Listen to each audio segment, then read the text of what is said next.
12 ज्योतिर्लिंगों में से एक माना गया। हिंदू पुराणों में साल के करीब 6 महीने हिम से आच्छादित रहने वाले इस पवित्र धाम को भगवान शिव का निवास बताया जाता है। ऐसा माना जाता है कि यहाँ भगवान शिव त्रिकोण शिवलिंग के रूप में हर समय विराजमान रहते हैं। वैसे तो पौराणिक ग्रंथों में इस धाम से जुड़ी कथाओं का वर्णन मिलता है, परंतु आज हम आपको महाभारत में इस धाम से जुड़ी एक कथा के बारे में बताने जा रहे हैं, जिसमें यह बताया गया है कि यहाँ पांडवों को भगवान शिव ने साक्षात दर्शन दिए थे, जिसके बाद पांडवों ने यहाँ इस धाम को स्थापित किया।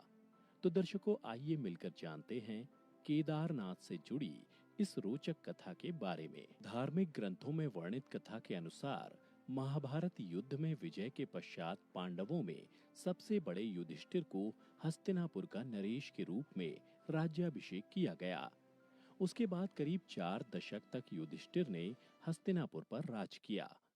इसी दौरान एक दिन पांचों पांडव भगवान श्री कृष्ण के साथ बैठकर महाभारत युद्ध की समीक्षा कर रहे थे।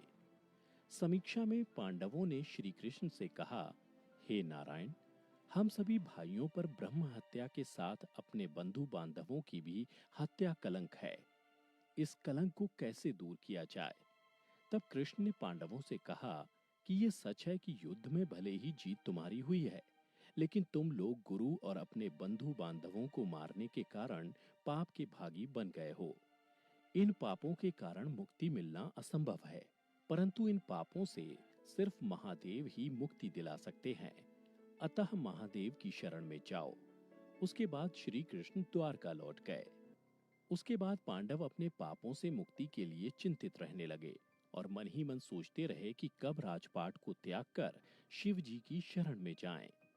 उसी बीच एक दिन पांडवों को पता चला वासुदेव ने अपना देश त्याग दिया है और वे अपने परम धाम लौट गए हैं। यह सुनकर अब पांडवों को भी पृथ्वी पर रहना उचित नहीं लग रहा था। गुरु, पितामह और सखा सभी तो युद्ध भूमि में ही पीछे छूट गए थे।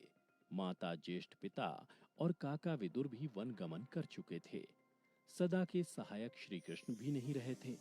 ऐसे में पांडवों ने राज्य परीक्षित को सौंप दिया और द्रौपदी समेत हस्तिनापुर छोड़कर शिव जी की तलाश में निकल पड़े। हस्तिनापुर से निकलने के बाद पांचों भाई और द्रौपदी भगवान शिव के दर्शन के लिए सबसे पहले पांडव काशी पहुंचे, पर वे उन्हें वहां नहीं मिले।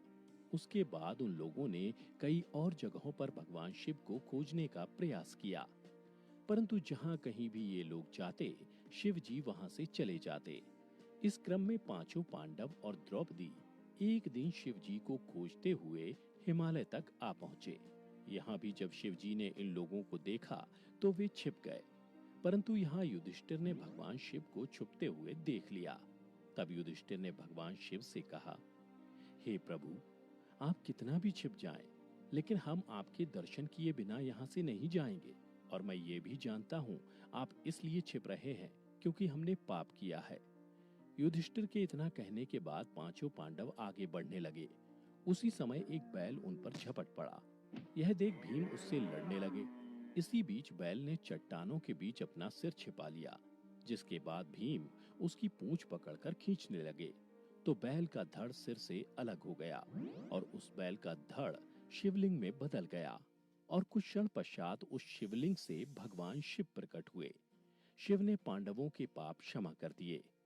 आज भी इस घटना के प्रमाण केदारनाथ का शिवलिंग बैल के कूल्हे के रूप में मौजूद है। भगवान शिव को अपने सामने साक्षात देख पांडवों ने उन्हें प्रणाम किया और उसके बाद भगवान शिव ने पांडवों को स्वर्ग का मार्ग बतलाया और फिर अंतर्ध्यान हो गए। उसके बाद पांडवों ने उस शिवलिंग की पूजा अर्चना की और आज वही शिवलिंग केदारनाथ धाम के नाम से जाना जाता है। दर्शकों, चूंकि यहाँ पांडवों को स्वर्ग जाने का रास्ता स्वयं शिव जी ने दिखाया था, इसलिए हिंदू धर्म में केदार स्थल को मुक्ति स्थल माना जाता है और ऐसी मान्यता है कि यदि कोई केदार दर्शन का संकल्प लेकर निकले और उसकी मृत्यु हो जाए तो उस जीव को पुनर्जन्म नहीं लेना पड़ता। तो दर्शकों, उम्मीद करते